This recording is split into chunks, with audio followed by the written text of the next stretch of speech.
Hey guys, it's me, McFull17 again with another review, this time for Metro 2033. This game was developed by a Ukrainian development team called 4A Games.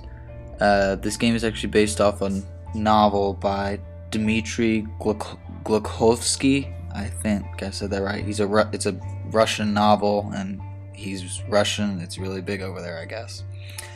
This is really just to boil it down to the essentials. It's a really atmospheric shooter with some light horror elements. The setup is 20 years after nuclear war ravaged the surface of Russia. The character you play as, his name is Artyom, and he was born on the surface, but he's been raised in the underground metro tunnels of Moscow.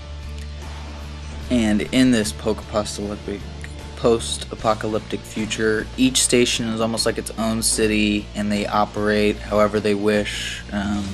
They trade with each other, etc. But the situation is that Artyom Station is under attack from just the standard mutants that the Russians have gotten used to, but rumors of a new threat, something that's much more dangerous. And when a ranger from the station of Polis named Hunter tells Artyom that he must make it back to Polis Station to deliver the message of what's going on in Artyom's home station, that's where your story begins.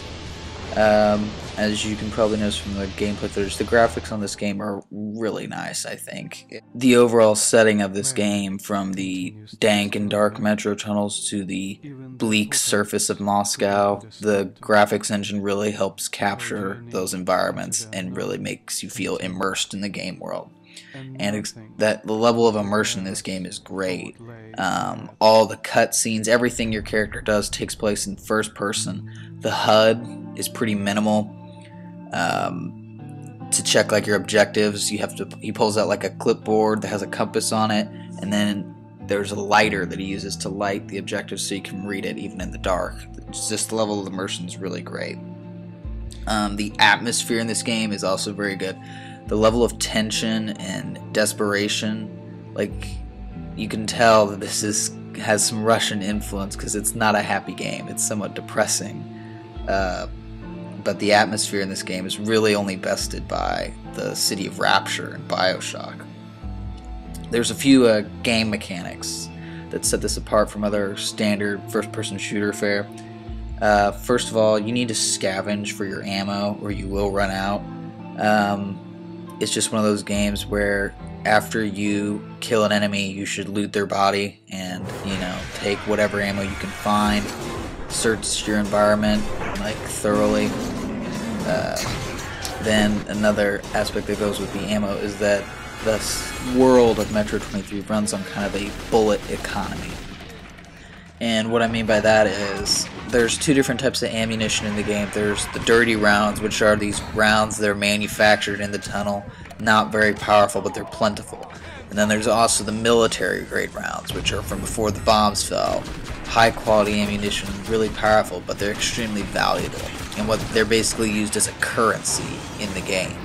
So what you could do is you could save up your military grade ammo to buy yourself some new weapons, or you can just hope that shooting away that military grade ammo, it gives you enough firepower that you need. So that creates an interesting dynamic.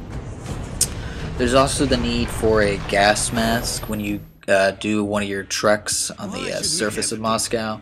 Because of all the radiation, the air is poisoned, and you have to keep track of how much air you have left in your gas mask, and that's judged by there's a watch on your wrist that gives you a sense of how much time you have left, and you can check that at any time in the game. And then you can tell by Artyom's breath if it's more ragged, you're running out, and the mask starts to get foggy. It's really cool level of immersion. I never really had a problem with really running out of air filters. It was just, as long as you're looking for them, you'll be fine. But overall, these different mechanics offer a nice dose of realism into this game. There's some light horror elements in this. I wouldn't really call this a survival horror game. It's not particularly scary, but every once in a while the creatures and the stuff that's going on might surprise you a bit or maybe freak you out a little bit from time to time. This game can also be somewhat difficult at times, especially if you're not keeping track of where you're supposed to be going, like your ammo, or every once in a while the objectives could be maybe slightly unclear, but nothing that's debilitating to the overall experience. There's two slight downsides to this game. It's a relatively short campaign with no multiplayer whatsoever. So yeah, I beat this game in maybe 2 to 3 days, so not that long. There's also two endings to the game. The only thing is, one of those endings seems basically pointless, and the other one doesn't really feel, at least to me, that it had the impact it should have. It feels like they just kind of tried to shoehorn in a good and a bad ending just so they could say they had to. I guess it does add some replayability if you really want to see them both. There's also some pretty easy or at least fun achievements to find and complete, so that also adds some replayability if you're into that. I guess to wrap this up, this game is definitely worth playing if you can find it cheap, like for around 20 or 30 bucks, or even less if you can. That'd be great. Definitely for fans of Fallout or BioShock, just if you're really into a lot of immersion, atmosphere, post-apocalyptic setting, and just, you know, with a slight dose of realism in there, at least in terms of game mechanics. And just, again, the setting, atmosphere, and immersion of this game are just top-notch. Just the levels that you find in some sort of AAA title. I guess that's about it here. If you guys could comment, rate, or subscribe. I'm going to keep making videos like this. And if you guys have any suggestions for any more reviews or some kind of video that you would like me to do, post it down in the comments. I'm looking into other stuff that I could be doing. For example, breaking down new game trailers as they're released, or talking about upcoming releases. So again, thanks for watching, and I'll see you guys around.